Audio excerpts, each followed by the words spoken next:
Education gives us knowledge of the world around us. It develops in us a perspective of looking at life. Education helps in removing poverty. As if a person is educated, he can get good job and fulfill the basic needs and requirement of his family. Then, why is India still one of the developing countries and what is stopping it from being a developed one? This particular question strikes me every time when I read something about India's education system. I see India's education system as an obstacle towards its objectives of achieving inclusive growth. The Indian education system judges students on the basis of their academic performance and not on their overall performance. This affects these students who are not good at specific subjects. It is often seen that students mug up the formulas and theories without actually understanding this. In Indian education system, teachers impart theoretical and non-practical knowledge to students at any level.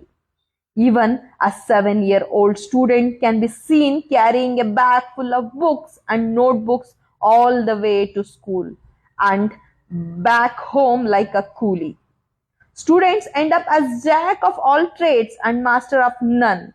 Young school students in India are made to study as many as 7 to 10 books on different subjects starting from very young age.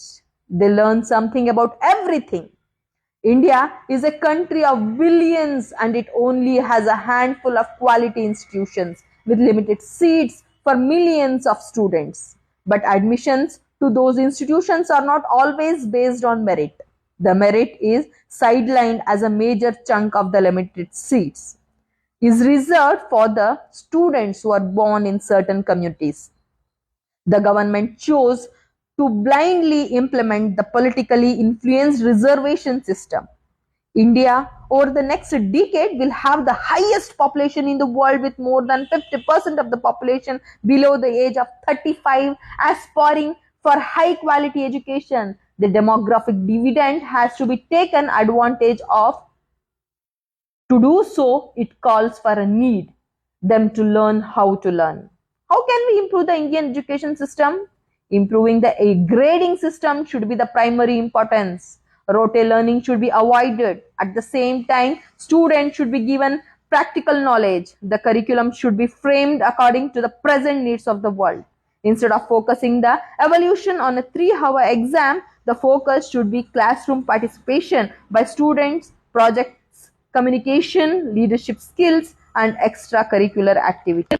Teachers should create a home-like atmosphere where students can feel empathy and love in the classrooms. Students must be taught about technology right from the early years so that it does not seem to be alien later. Students must be taught morals of life, that life is beyond money and success is not measured in money.